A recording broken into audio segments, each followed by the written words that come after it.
नमस्कार, पुन्हा एक नवीन रेसिपी मी तुमच्या समोर घेऊन आलेली आहे।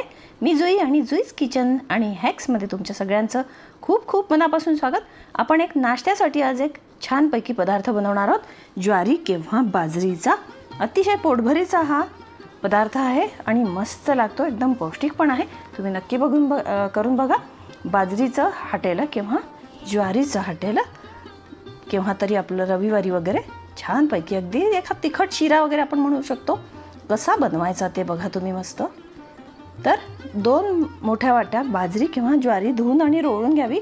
धुवून म्हणजे वरचा काही काडी कचरा असेल, हलकंसं धसकट असेल तर, आणि खाली काही दगड वगैरे गोटे वगैरे बारीक बारीक उरले असेल तर ह्या वाटीने मी 2 मोठ्या वाट्या घेतलेल्या आहेत। 5 जणांना साधारण हा पुरेसं होतं, कमी दिसत असली तरी, कारण खूप भरपूर फुगून येतं हे। तर आता ही बाजरी मी धुवून घेतलेली आहे आणि आपण एका फडक्यावरती आता वाळवून घेणार आहोत। वाळवून म्हणजे थोडंसं हडकायचं आहे, ठणठणीत अगदी सुकवायचं वगैरे काही गरज नाही आहे। एक अर्धा तास ही पसरवली तरी चालते। आता हा कार्यक्रम थोडासा संध्याकाळी किंवा दुपारी वगैरे केला तरी चालतो, संध्याकाळी करावा साधारण। आणि थोडा वाळल्यानंतर थोडा हडकल्यानंतर हा मिक्सरमधनं काढून घ्यावा। अगदी बारीक करण्याची काही गरज नाही आणि त्यानंतर ताकामध्ये रात्री भिजवून ठेवून द्यावा 10 वाजता वगैरे। तर हे आता सकाळ झालेली आहे आणि ही बाजरी मी बघा छानपैकी फुलून आलेली आहे। ती बाजरीचं पीठ करून घेतलं होतं आणि ते ताकामध्ये भिजवून घेतलं होतं रात्रभर। आता हे एका दगडीमध्ये मी 1 चमचा साधारण जिरं घेतलेलं आहे आणि ते थोडंसं रगडून घेते आहे। असं थोडंसं रगडायचं आहे आपल्याला आणि त्याच्यामध्ये लसूण साधारण भरपूर 15-20 पाकळ्या हे आता छानपैकी कुटून घ्यायचं आहे, अगदी बारीक मस्तपैकी। मिक्सरमध्ये होणार नाही, मिक्सरमधनं काढू पण नाही। आता एका कढईमध्ये, मोठ्याशा कढईमध्ये मी पाणी घेतलं आहे आणि ते उकळायला ठेवलेलं आहे।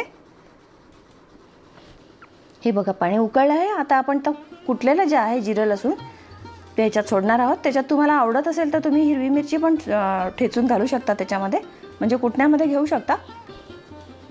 मला लाल तिखट आवडतं त्यामुळे मी लाल तिखट घालणार आहे याच्यामध्ये। हे बघा आपण दगडीतलं आता उरलेलं पाणी पण टाकून दिलेलं आहे त्याच्यामध्ये। आता हे मी तिखट टाकलेलं आहे याच्यात। तिखट आपण आणखीन थोडंसं वाढवूया, पण आधी थोडंसं लिमिटमध्ये टाकायचं। आपण मीठ पण टाकू याच्यामध्ये, मीठ पण हवं तसं पुढे चालून आणखीन थोडंसं वाढवून घ्यायचं तुम्ही। आणि पाणी हे मी आधी साधारण 4 वाट्या पाणी टाकलेलं आहे बाजरीच्या, पण आपल्याला पाणी वाढवायची गरज पडते, ते गरजेनुसार थोडं थोडं वाढवत जावं पाणी। बघा आता आपण जेवढं भिजवलेलं होतं पीठ तेवढं सगळं टाकून घ्यायचं आहे याच्यामध्ये।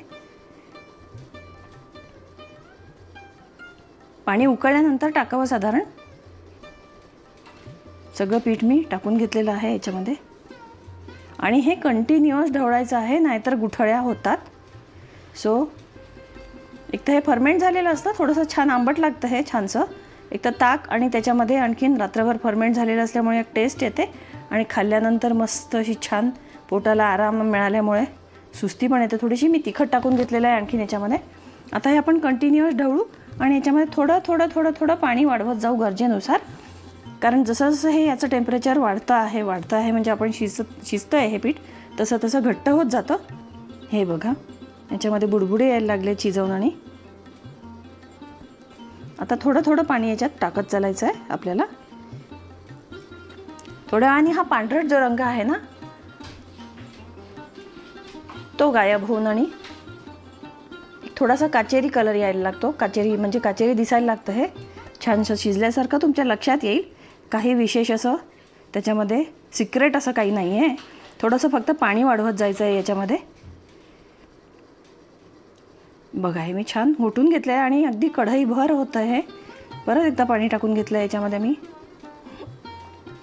तेच मग तुम्हाला सांगण्याची गंमत तीच की पाणी एकदम न टाकता थोडं थोडं वाढवत चालायचं, कारण हे फुगत जातं पीठ, शिजत जाईल तसं तसं, घट्ट पण होत जातं। आणि जर पाणी टाकलंच नाही तर अगदीच शिराच होईल नुसता असा घट्टसर उपम्यासारखं, तसा हा पदार्थ चांगला लागत नाही। नाही तर त्याच्या खारोड्या टाकायच्या असतील तर ठीक आहे, कारण खारोड्यांची रेसिपी साधारण अशीच आहे। हे बघा परत पाणी टाकलं आहे मी आणि कोथिंबीर टाकून घेतलेली आहे।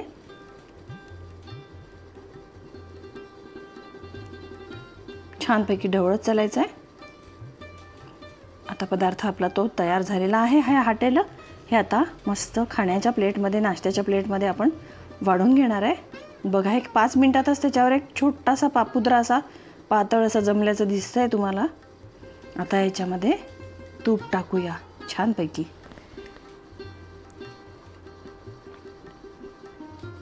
वाह, अतिशय पौष्टिक अशी ही रेसिपी आहे.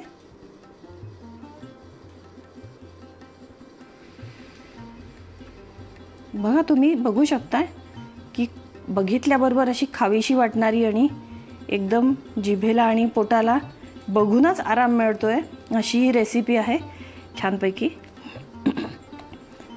अतिशय सुंदर, आणि ही थंडीतसुद्धा तुम्ही खाऊ शकता. काहीही अडचण नाही आहे कोणाला, अगदी बाळंतिणीला किंवा आजारी माणसालाही देऊ शकता तुम्ही. याच्यातनं फास्ट रिकव्हरी पण आहे. चला तर लवकर सबस्क्राईब करा, म्हणजे आणखीन भेटू.